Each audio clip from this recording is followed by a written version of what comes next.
From my story to your story, let's talk about grief.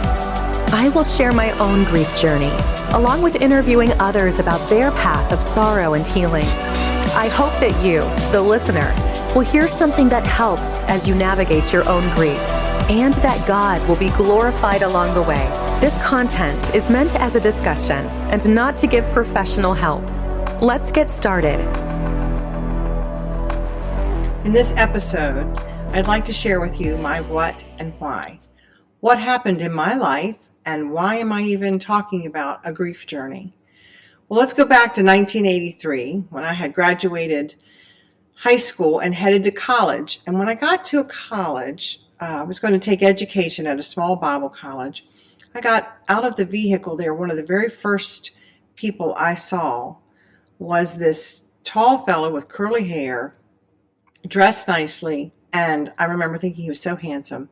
And I remember thinking, I would like to meet him. But not only did I think I'd like to meet him, I remember the thought going through my head, I think that's the guy I'm going to marry. That sounds a little bizarre and over the top, I know. But a neat part to the story is that I later found out that Don, that fellow that I had seen, after meeting me that day, had stepped over to a fellow that he knew and said, I think I just met the girl I'm going to marry. And that was not like him. If you know him, that was not something he would say, and especially not to just a friend at college versus maybe somebody like his parents. So it was really special that both of us thought in the moments that we saw each other that, hey, this is the one. And turned out to be true. 2 weeks after we met, we had already been out on a date and knew we really liked each other. Within 2 years, we were married. And over the next 9 years, God would give us three sons, my three sons, and just a wonderful life together. It was not a perfect life by any means, but we really enjoyed being married to one another and being the parents of our three sons. We were those parents who thought, nobody can love their kids as much as we love our kids. I'm sure we all think that. But that's really how we felt. And we enjoyed time together and life together. Don started out in our marriage as a youth pastor in our church. And he was that for a while. And then he became one of the assistant pastors in the church, and then the assistant pastor. And then later, he would even go on to be the pastor of the church. And he would pastor there for 13 years. At the beginning of the 13 years that Don was pastor, he had a near-death experience with congestive heart failure. And by God's grace, he allowed his EF number to improve from 18 to in the 40s over a time period with medicine and many prayers. And he lived a relatively normal life. I remember, if you fast forward all the way to right before he passed, in 2019, in that July, all of our family, our grown sons, our daughters in love, and all of our grandchildren, we went on a vacation together in Tennessee. And on that vacation, I remember noticing and just really thinking, he looked so tired, and asking him, are you okay? Are you okay? And he reassured me, I'm just tired. He also was starting to limp a little, and he was having trouble with his back. And that is really not all that unusual. He had had a back injury early on, just shortly after we were married. But I could tell something, was starting to hurt him a lot more than usual. He seemed in quite a bit of pain. It kept him from doing some things, and that was not like him. So after that vacation, when we went home, we were near our anniversary. We were celebrating 34 years of marriage that August. And he said, the weekend of our anniversary, we usually get away for a day or two. He said, the weekend of our anniversary, I would really like to be at the church that Sunday night to help everybody tear down, because he had just finished overseeing a remodel of the auditorium, and everybody was so excited about it. And all the people were going to come together and just take out the pews and take out the old carpet and, do the labor to get everything cleared for the carpet layers to come in and lay carpet. And he said, I don't want to just tell the people to do it. I want to be there and do it. So can we go away for our anniversary the weekend before? Sure. So we did. And I remember on that anniversary trip also thinking, he is tired and his back was really hurting. In fact, we normally did a lot of walking on the little trips that we took to DC for our anniversary every year. And then sometimes, we'd ride the metro places and things like that.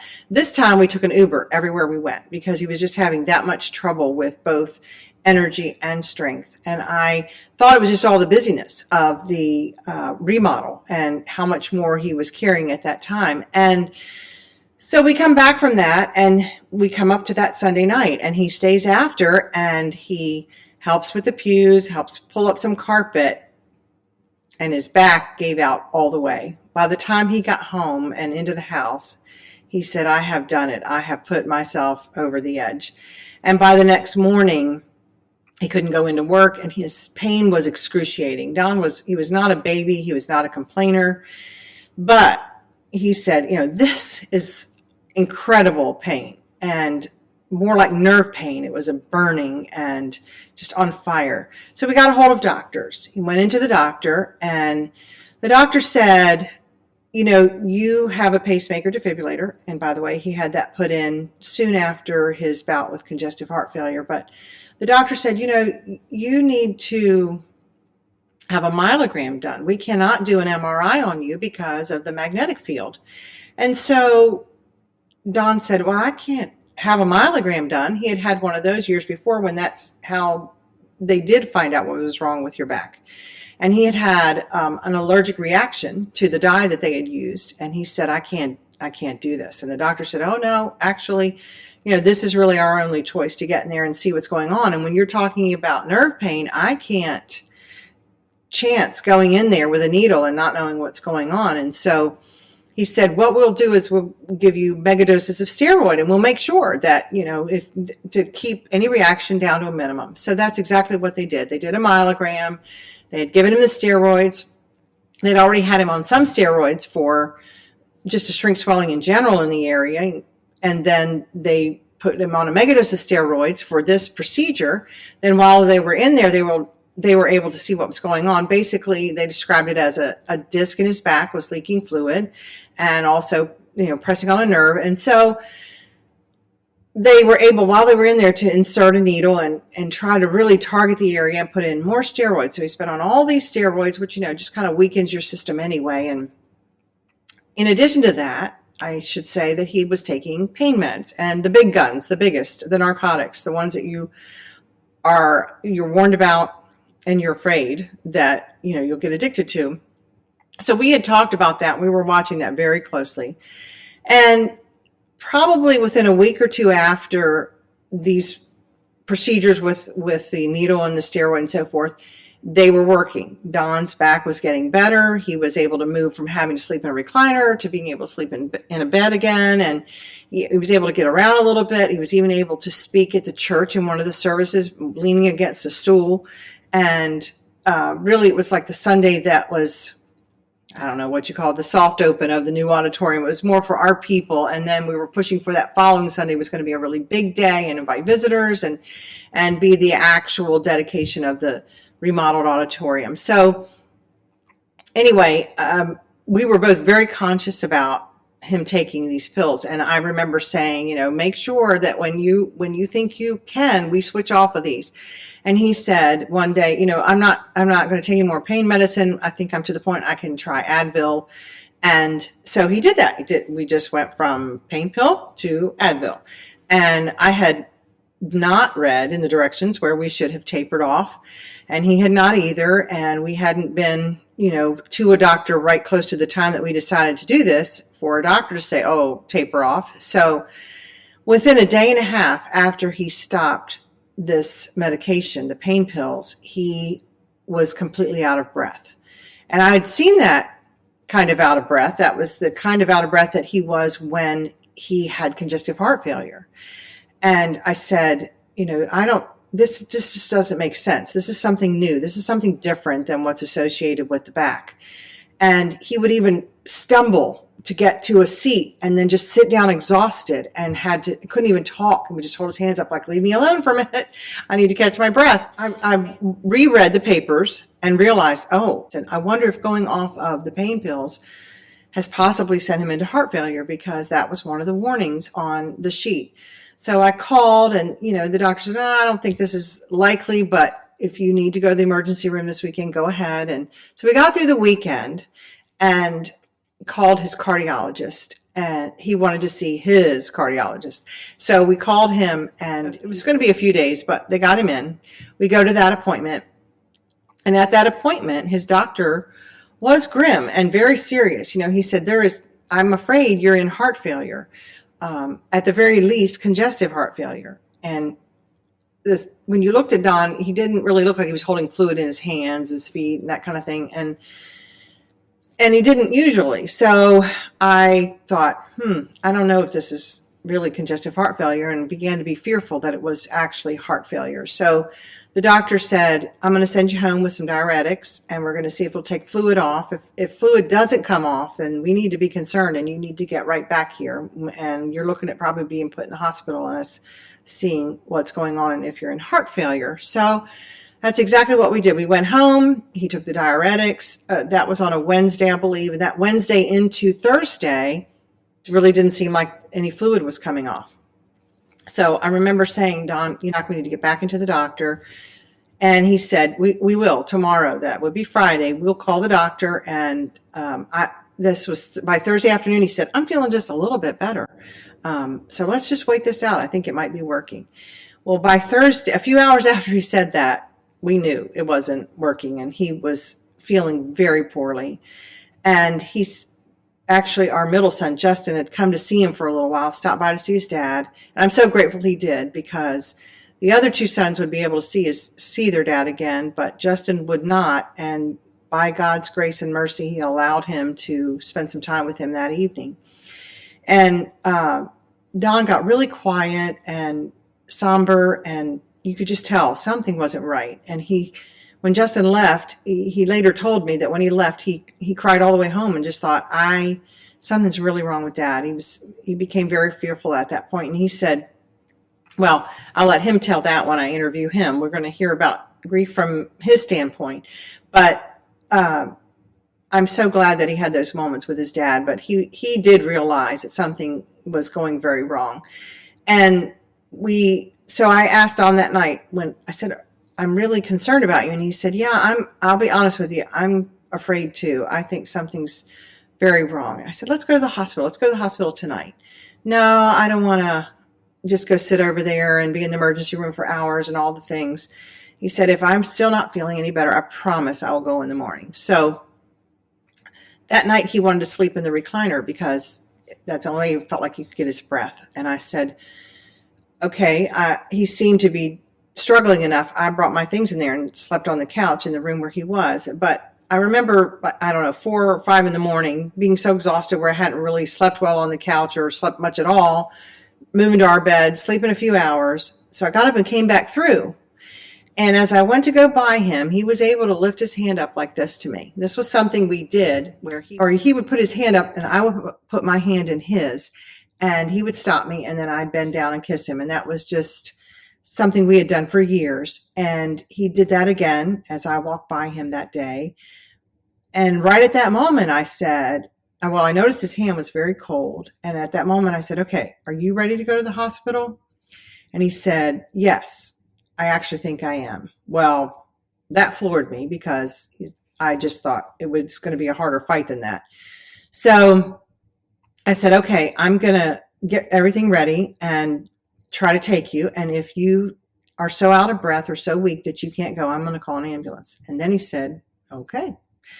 That was my next clue that something was, that he was more serious than I had at first anticipated. And so I texted my sons and just said, if I'm going to take Dad to the hospital, and if I can get him there, we'll go in the car. But if he really I can't get him to the car, I'm going to call an ambulance. Well, in minutes, the oldest son, Jamie, he was there. He only lived about a minute away, and he came straight there.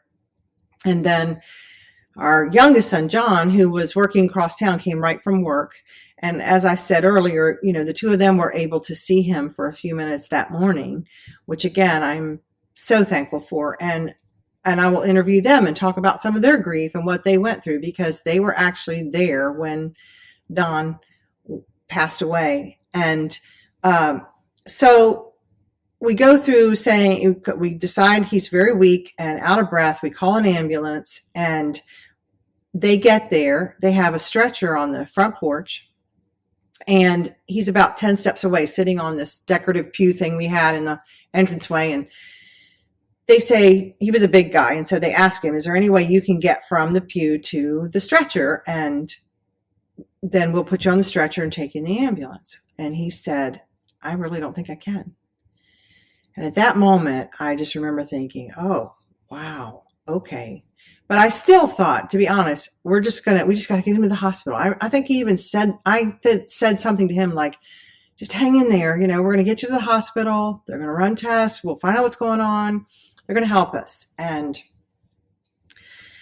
the next thing they did when he said he couldn't make it to the stretcher, they brought in this chair on wheels, similar to a wheelchair, but they put it right beside where he was sitting. And they said, can you go from here, the pew, just to this chair? Can you just stand up, let us turn you and put you in the chair? And he did.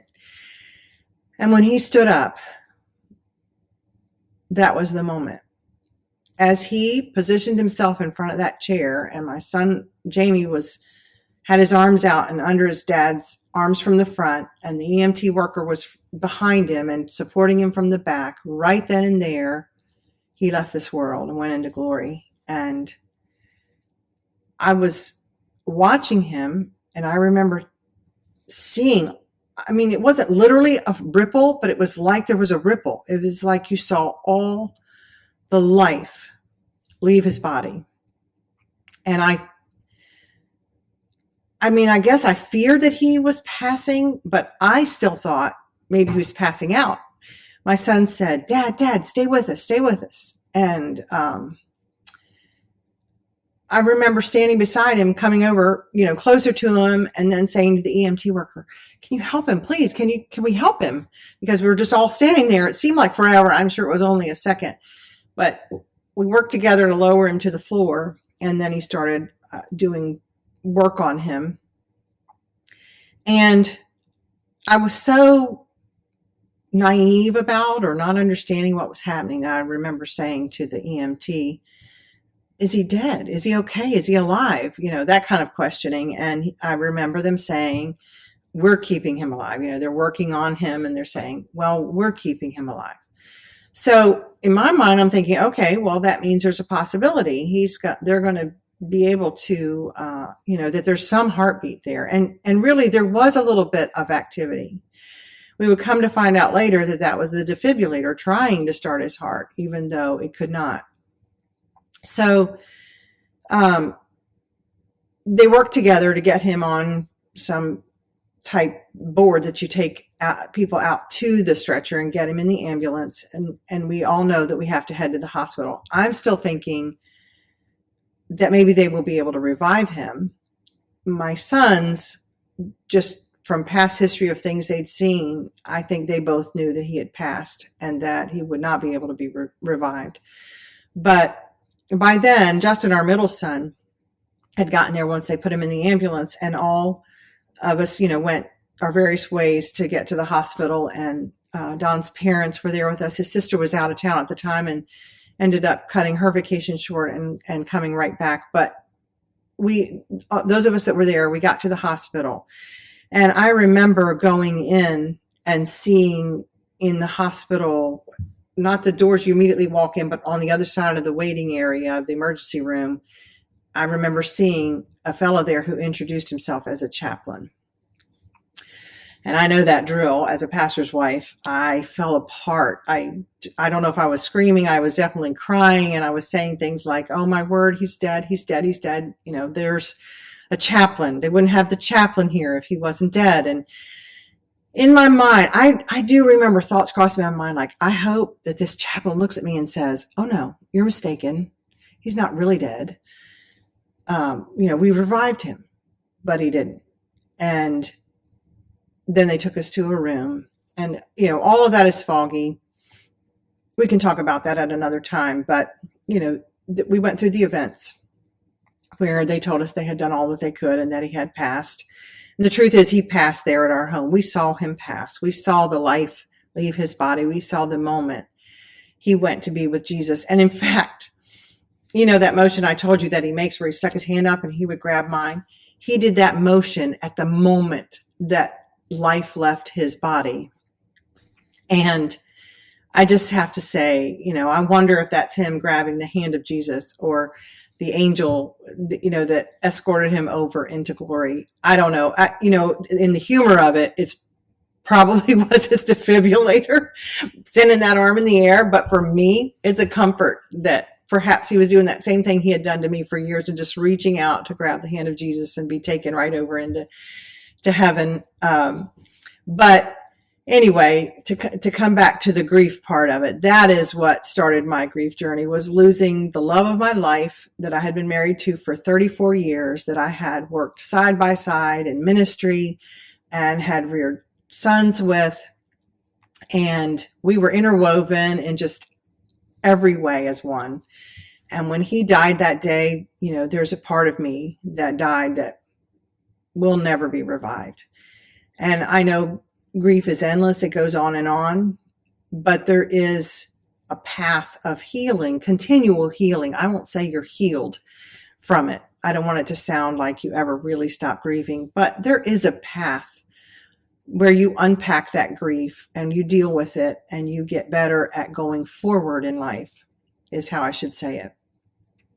And that's what I want our episodes to be about. I'm going to tell you in some episodes some things that happened surrounding my grief, but I'm also going to interview people, and that will be the biggest part of it. I'll interview person after person, and we'll discuss grief from all different angles, whether it's losing a father or a mother or a sister or a brother or a close friend or a child or your mate, your fiance.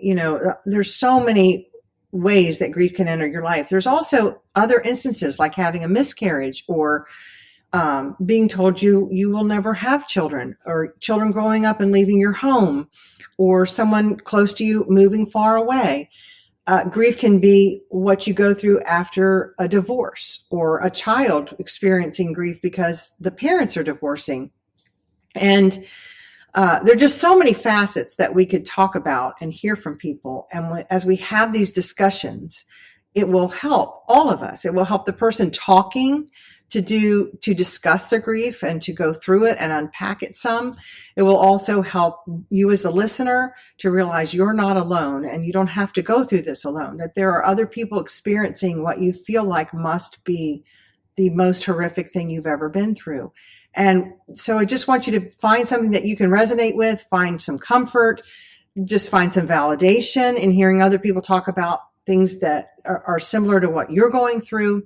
And so I hope you'll come with me on this grief journey. It's heavy and it's hard, but there's also some hope and some joy and even some humor along the way. And I look forward to sharing this time with you and going on this journey with you.